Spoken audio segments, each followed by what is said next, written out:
First time I visited Jordan, it was like a jungle. We went to Petra. We slept outside. And I've been there a few weeks ago. It's a different place. There's a town there. I visit the place every year. And I'm going to share you something about Jordan. I'll only touch the surface. There's too much to show you. In the footsteps of ancient Israel, this is the Madaba Plains project by the University of Andrews, Michigan. I usually meet some of the archaeologists there, and what a privilege to walk on newly excavated ground. This is Professor Randy Juncker. They worked for 40 years on one project before they found a Bible-related cylinder. 40 years. But this is Heshbon, says the clay cylinder. Another biblical site was identified. Discoveries, discoveries, discoveries. It's getting more and more exciting. Biblical Heshbon was discovered. It's close to Amman, those of you who've been to Jordan, and close to Madaba. And the King's Highway, you can still travel the King's Highway where Israel came from down at Ezion Geber up to Edom, Moab, Ammon. It's exciting to travel where Israel traveled many years ago. And I want to tell you the Bible is true. You can check every fact. I've spent a lifetime researching these sites, Bible names, and it's authentic. Read the book. That's a great book. This is the Archaeological Museum, where they have some of the ancient scrolls from Khirbet Qumran. In ancient times, it was called Ammon Rabbah. Can you remember the name of the man who died here? Uriah the Hittite. Uriah means Yahweh is my light. But Uriah must have had another name like Muvatalas or Flabarnas or Supiluli Umas. One of these Hittite names. And he immigrated to Israel. It's a wonderful story, the story of Uriah the Hittite. And by the way, they've just excavated the ancient palace of David. And Uriah had a property next to David's palace. Interesting. The Hittite history, civilization is fascinating. The Bible is true. You can read it. Not far from the capital, Amman, is a place called Salt.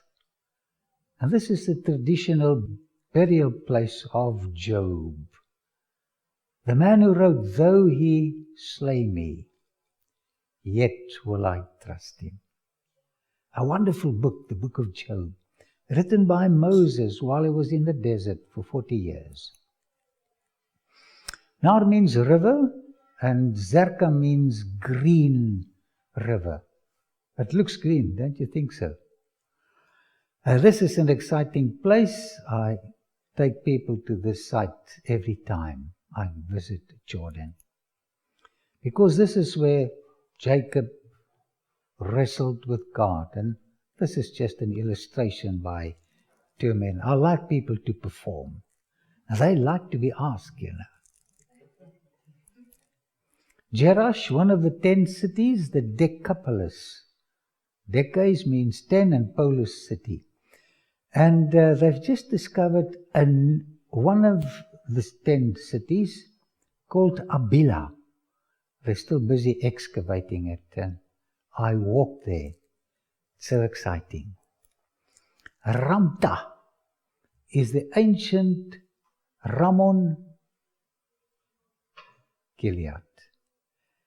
On this very site, Ahab died in his chariot. And one of the judges, Jephthah, at Aroer, next to Wadi Mujib in Jordan, said, God, if you give me the victory over the Ammonites, the first living creature coming from my house, I will offer it to you. And guess who came out of his house to welcome her father? His daughter. You know, when I walk on these sites, I relive the stories, and the Bible becomes real. This is Pella. Pella rings a bell. This is where Alexander the Great was born. But this Pella is in Jordan. In 66, a Roman general, Cestius Gallus, besieged Jerusalem, and just before he captured the city, he went back to his military base in Antioch. And all the Christians left the city and they fled here. And this was a Jewish colony for 4 centuries, a Christian Jewish colony. Wadi el-Qarar, this used to be a military zone, but now it's open for the public. And this is the place where Jesus was baptized by John the Baptist. They did some interesting excavations here, and this is the site. Mount Nebo. It's a touching experience to stand here at Mount Nebo. They've got illustrations of the Roman mile, the stones. The Romans had the right to tell you to carry their burden for 1 mile.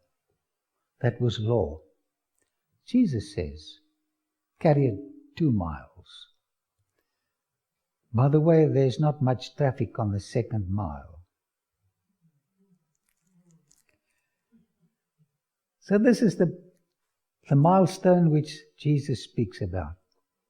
So try the 2nd mile. It's quite an experience. Your wife demands 5 hugs. Give her 10. Your husband needs 1 compliment. Give him 2 a day. People expect something from you. Give them more than they expect. Moses in the rock, according to local tradition, this is where instead of speaking to the rock, he lost his temper. And he blew the symbolism.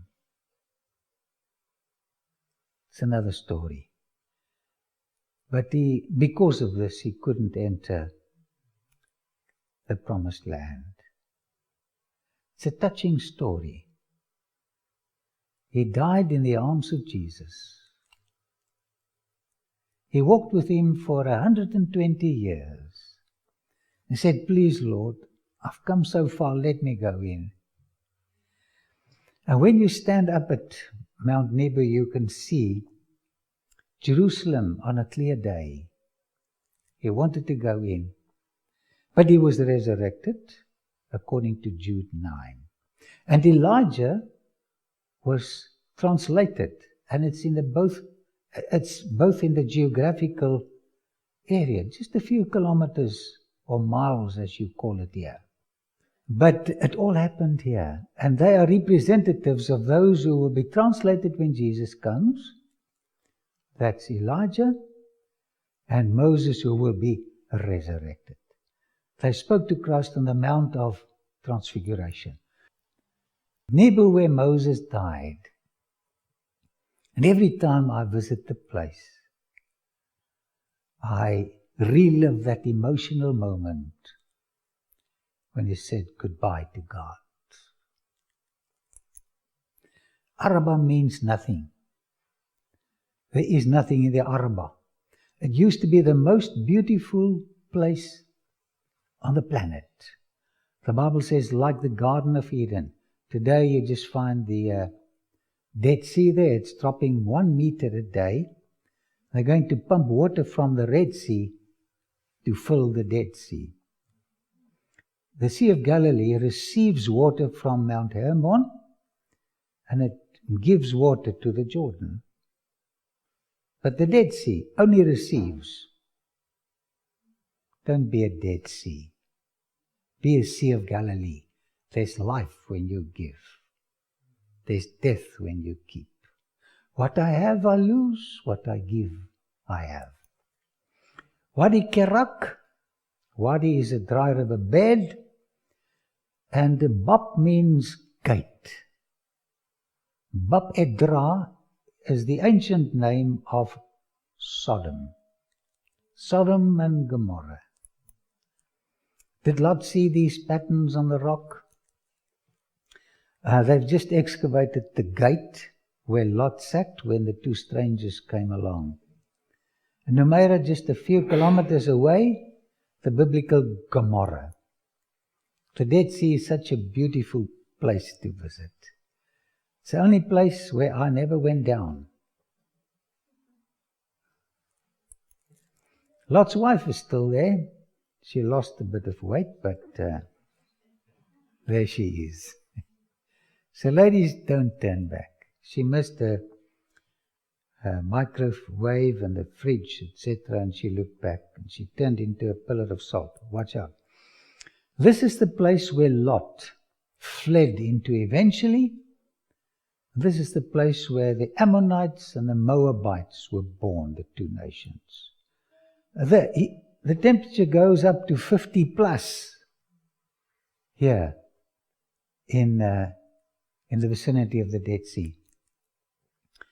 She believes what her daddy tells her about Lot, the story of Lot. The Bible is true. Archaeology proves it. They've only discovered this cave recently, and they read the mosaic, which says this is the place where Lot fled with his two daughters. Bible is true. Archaeologists dig deep for truth, and they find it. Wadi Mujib is the biblical Arnon, and this is where the king's highway came down from Edom right up to Jericho. It's the border between the north and the south, Moab and Ammon. Roman column on the king's highway. Loretta is sitting on the Roman column just to show that this was the original way. And then the Moabite stone was discovered at Diban, which was a tremendous discovery.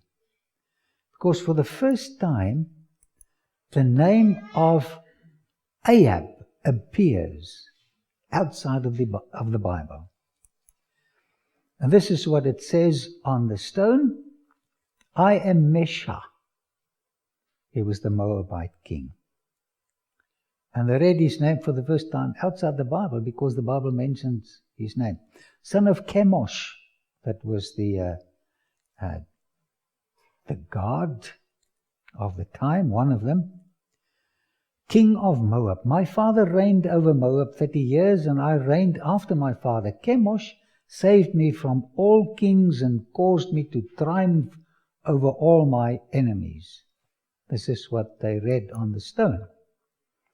And you can read for yourselves. And then he speaks about Omri, king of Israel, had oppressed Moab many days, for Chemosh was angry with his land, and his son Ahab succeeded him, and he also said, I will oppress Moab. For the first time, they saw the name of Ahab.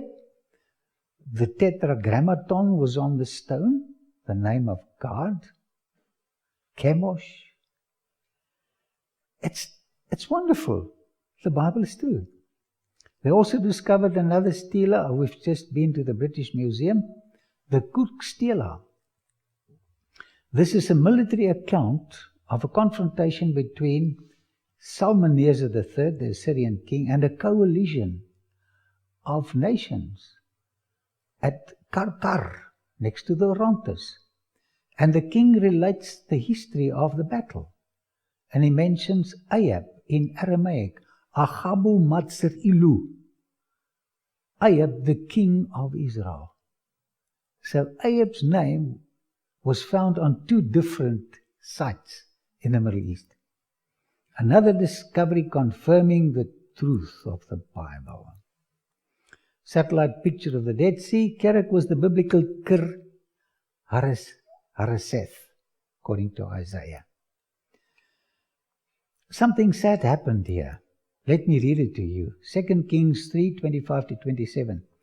They destroyed the towns, that's Jehoshaphat from Jerusalem, and each man threw a stone on every good field until it was covered. They stopped up all the springs and cut down every good tree. Only Kir Hareseth, and you're looking at the site, was left with its stones in place. But men armed with slings surrounded it and attacked it as well. So this was the last place where the king fled to, the Moabite king. When the king of Moab saw that the battle had gone against him, he took with him 700 swordsmen to break through to the king of Edom, but they failed. Then he took his firstborn son, listen to this, who was to succeed him as king, and offered him as a sacrifice on the city wall. Can you imagine what was happening here?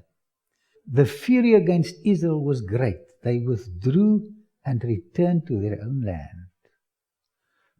This was something common, parents sacrificing their children.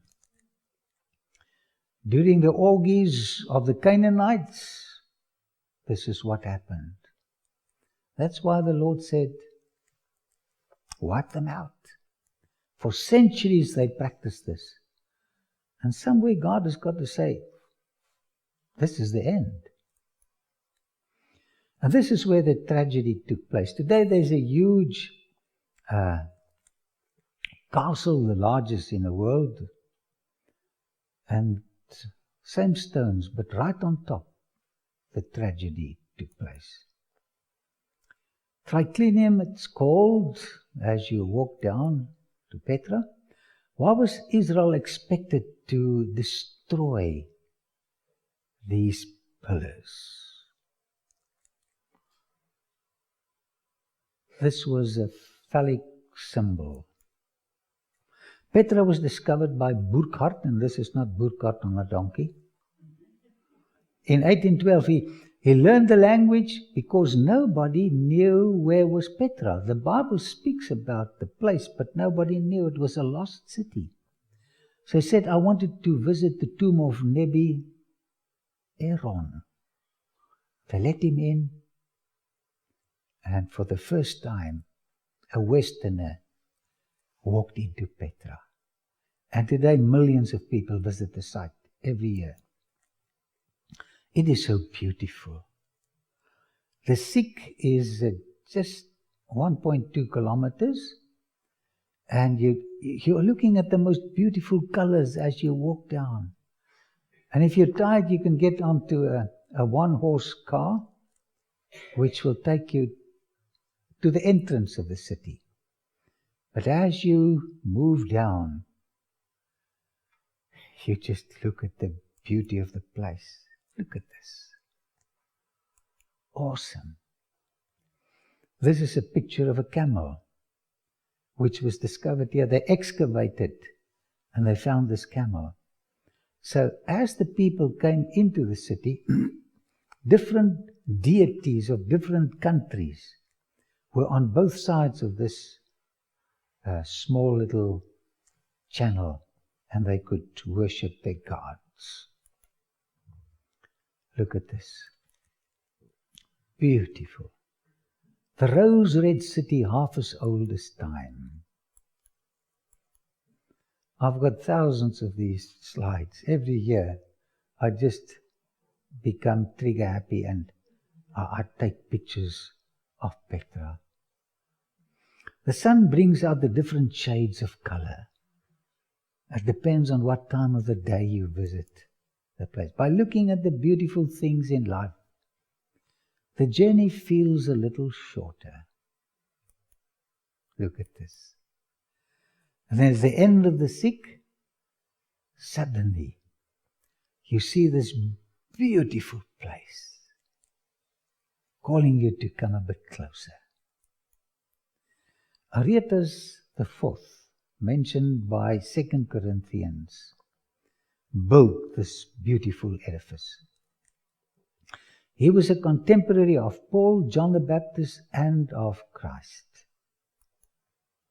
From the top, you also have a view, and this is the best preserved temple, tomb in Petra, protected from sun and rain. And some scholars say that Paul probably came here during the 14 years in the desert. This is the Nabatean goddess Al-Usa, the other one is Dushara. Chiseled from top to bottom. How they did this is a marvel.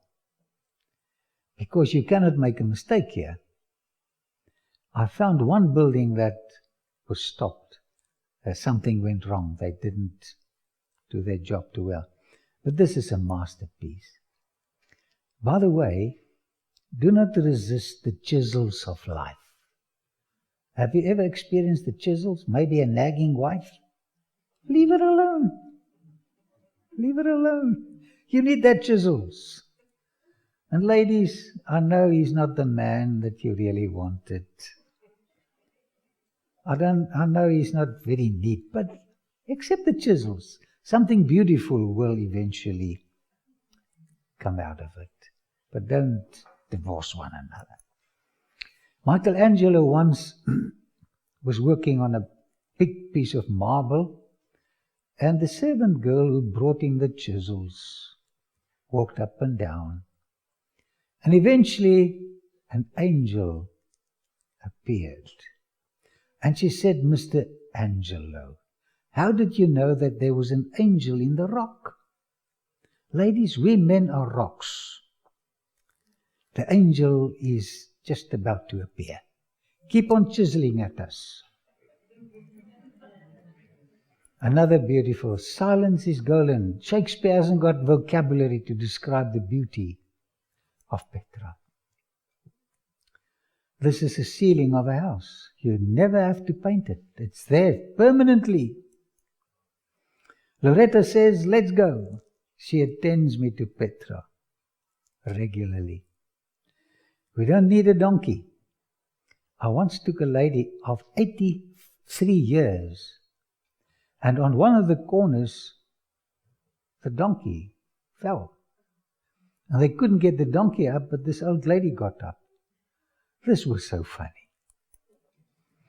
Discoveries are made only after a little sweat. Rest if you must, but never quit. Perseverance is the master of defeat. Keep on. Don't give up. 808 steps. Rest if you must, but never quit. The higher you go, the more beautiful the panoramic view.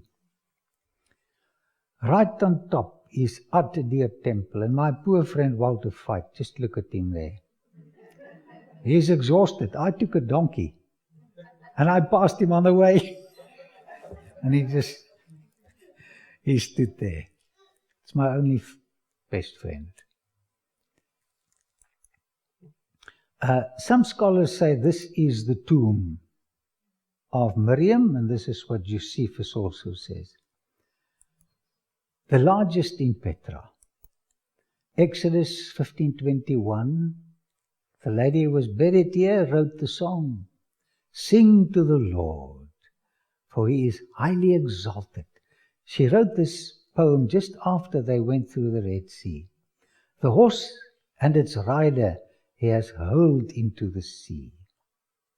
He can handle your enemies. Sing to the Lord. This is Al-Makama, the urn tomb, chiseled from Jabal, which is mountain, Kupta. Just look at this artwork. The Horites lived here, and then the Edomites came, then the Romans, and then the Nabateans. They were brilliant architects. This is what Esau, with his reddish complexion, admired. He was a reddish man, and he made this reddish place his capital. So he felt that red goes with red. Look at this. Look at this. So this is steps leading to Jabal Matba, a place which we regularly visit. The story of the virgin is a sad story. They sacrificed babies, virgins, mature men. They discovered at Gezer 3 huge rooms with the skeletons of babies, young people and elderly people. Wherever you go, this was the custom of those days. So this lady, this virgin, was kept in a temple. The priest looks after her. And then in the morning, they took her up the steps. And can you imagine the pain in the hearts of the parents? She's gone. A very cruel religion was practiced here at Petra. Sacred pillars, El Uzza and Dushara, at Zip Atuf, the ancient language for Erectus Phallus. And right at the back, there's a white spot. That's the tomb of Aaron according to tradition. Break down their altars, says the Lord, smash their sacred stones and cut down their Asherah poles, Exodus 34:13. Now this is the largest sacrificial platform in the Middle East. And this is where the maidens, the virgins were laid and sacrificed. Here's another view of the site. You have the altar where the victim was placed down, and then afterwards it was placed on top there and burnt. Can you imagine the parents down at Wadi Faraza weeping? Because when the sun comes up, this is the time when they sacrificed the virgin for the sun god.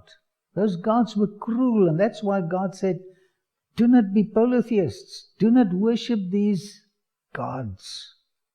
They destroy people.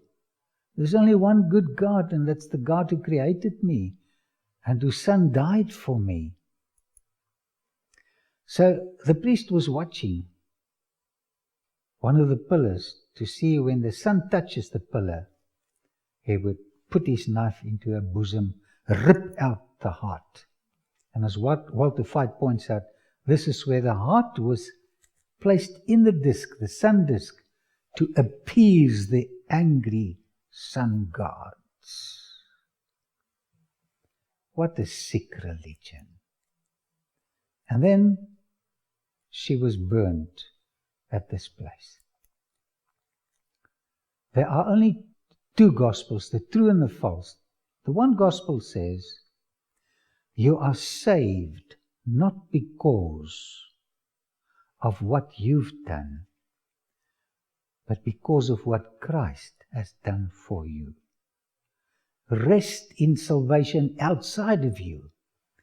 The false religion says, inside of you is something that can earn God's favor. You cannot earn His favor. You've got it. The true and the false. Here they try to earn the favor of the gods by sacrificing the virgins. Christ came and sacrificed His Son to win our favor. On Jabal Matba, human sacrifices endeavored to win God's favor. On Calvary, Christ offered His Son in order to win our favor.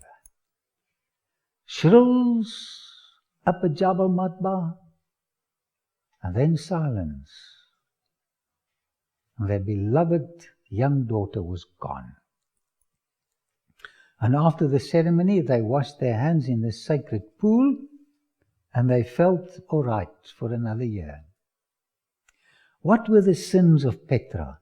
There were many kinds of sins.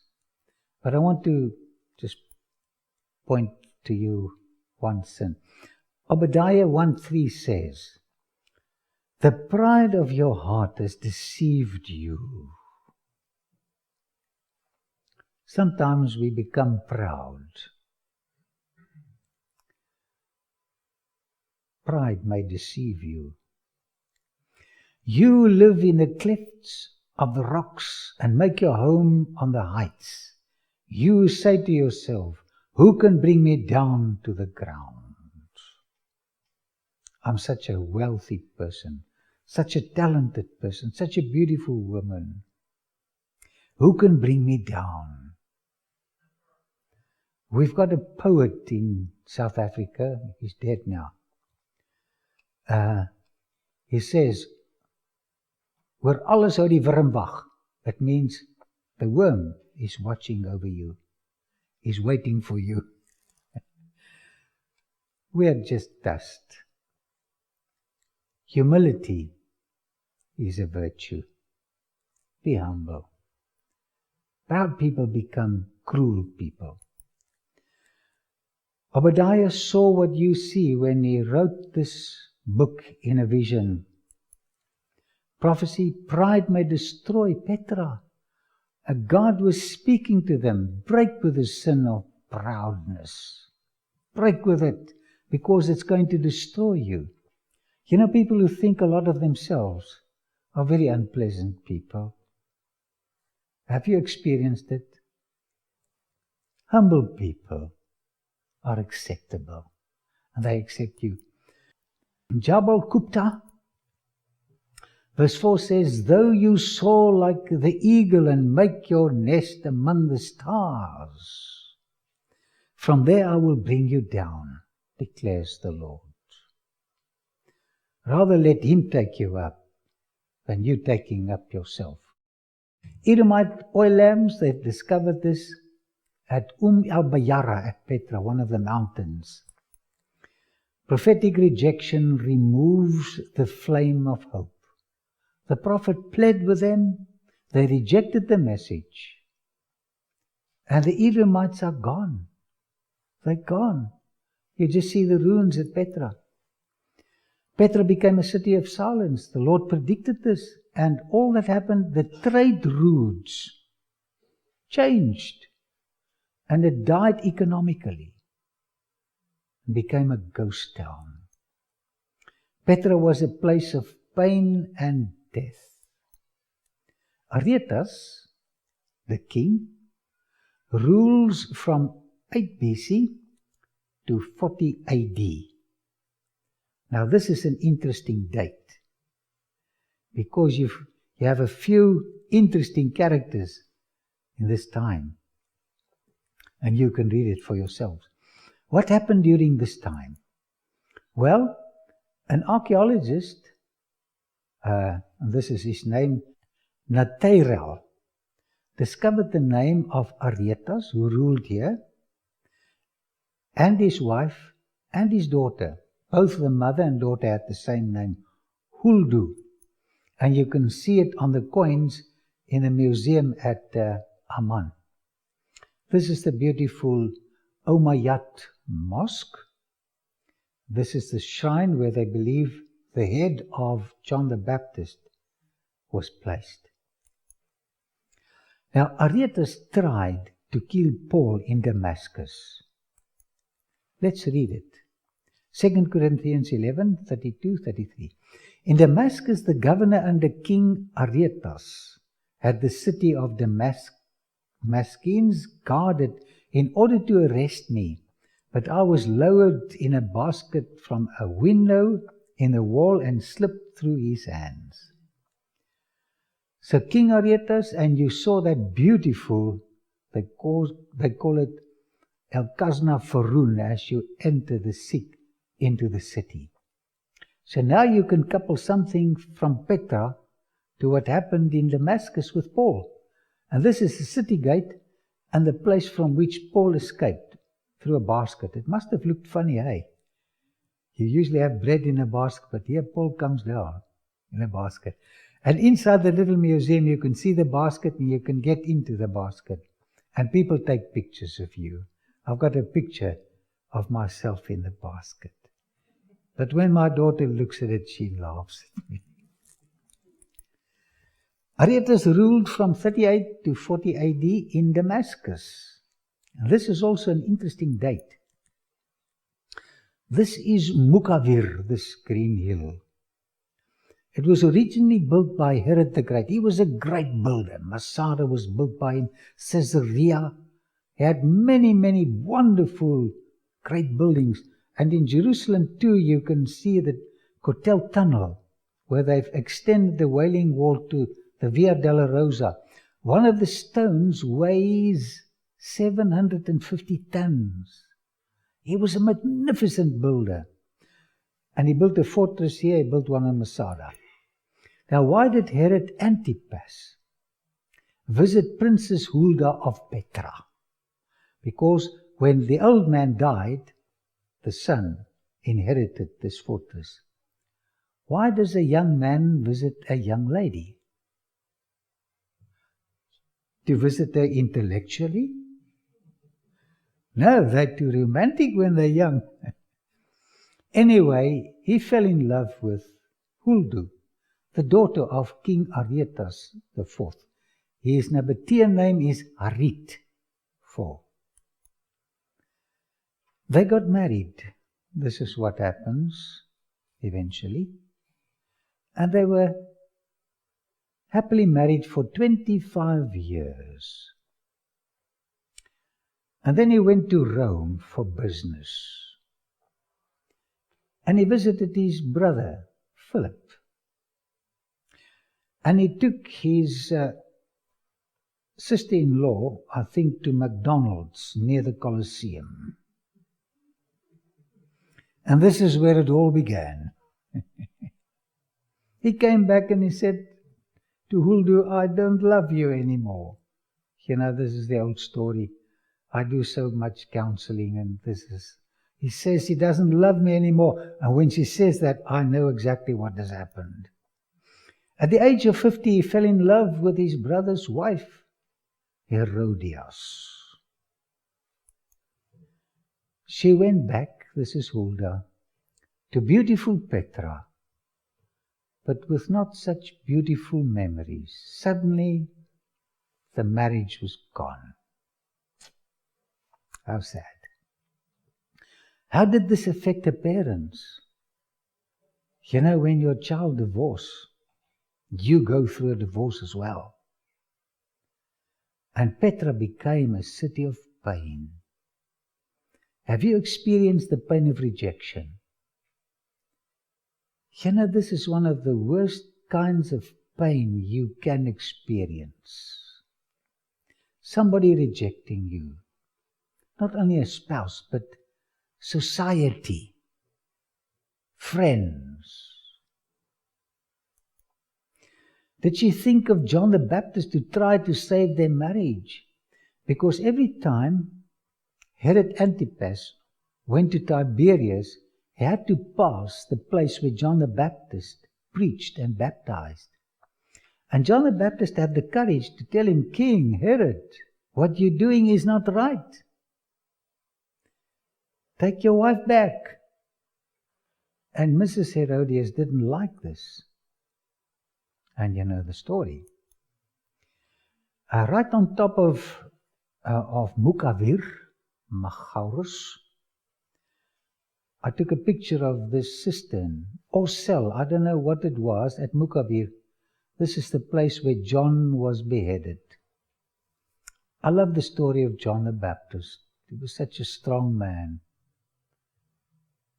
And then he became depressed. He lost his vision. He just dropped in depression. Same thing happened with Elijah. God cares about people with depression. It's a wonderful story. Read it. It's a gripping story. This is where it happened. How did Hulda react? when she heard about the death of John the Baptist. At Moab, John also experienced the pain of rejection. He felt that Christ rejected him. Too many people suffer the pain of rejection. Don't reject people. Bring them close to your heart. Let them feel you care for them. Did Huldah learn of Christ's rejections? Did she hear about his crucifixion and death? I think so. Did she accept his offer of salvation? I hope so. Was she aware of the fact that her ex-husband, Herod, had Jesus on trial after he went to Pilate? Pilate sent him to Herod Antipas. I wonder if she got the news that Jesus was also rejected by her husband. The story of pain from Petra and Moab is our story. You've got your pain, I've got my pain. And some of these pains don't leave you. I don't know what's happening. They move in, they don't pay rent, and they just stay with us. Next to every person there is a puddle of tears. Someone's got a big puddle of tears. Then young people, man, they've only got a few drops. The older you grow, the more tears you shed.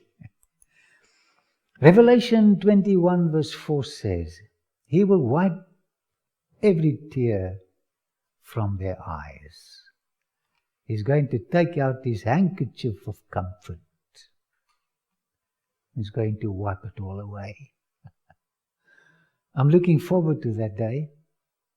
There will be no more death of relationships, or mourning, or crying, or pain, for the old order of things has passed away. There's a theological term called prolepsis, which means you take the future happiness and enjoy it now. Try and think of heaven. Try and think of a day when there will be no more conflict, no more pain, no more tissues or handkerchiefs. Neither people nor friendships will die in heaven. You'll have friends for eternity. Never again will sin destroy the beautiful colors of peace, happiness, and contentment. John writes, do not let your hearts be troubled. I like the psychology of the Bible. Trust in God. Take your focus away from self. Put it on God. Trust also in me. In my Father's house are many mansions. If it were not so, I would have told you. I'm going to prepare a place for you. And He knows exactly what you need. And if I go and prepare a place for you, I will come back and take you to be with me, that you also may be where I am. You know the way to the place where I am going. If you love someone, you want that person to be close to you. And Christ is longing. He's longing to embrace you and comfort you and let you feel at home forever. This is the God we serve. A place for you in His heart and in the New Jerusalem and somewhere on the new planet that He's going to create for us. He wants us to be with Him. I think it's going to be wonderful to look into His eyes and see love that you've never seen before, acceptance which you've never seen before. I'm looking forward to that day. On one of my visits to Petra, I saw this beautiful flower pattern appeared on a stone in Petra. The geologists can explain it, but I appreciate this. At the place where the virgins were sacrificed, I took this picture. With your permission, God wants to create a beautiful picture of Himself in your life. The saddest place in Petra produced the most beautiful flowering stone. And somewhere in your pain, disappointments and brokenness, He wants to put a picture of Himself in your life. And people who's gone through the deepest hurt and disappointment, if they allow God, these people become the kindest of all.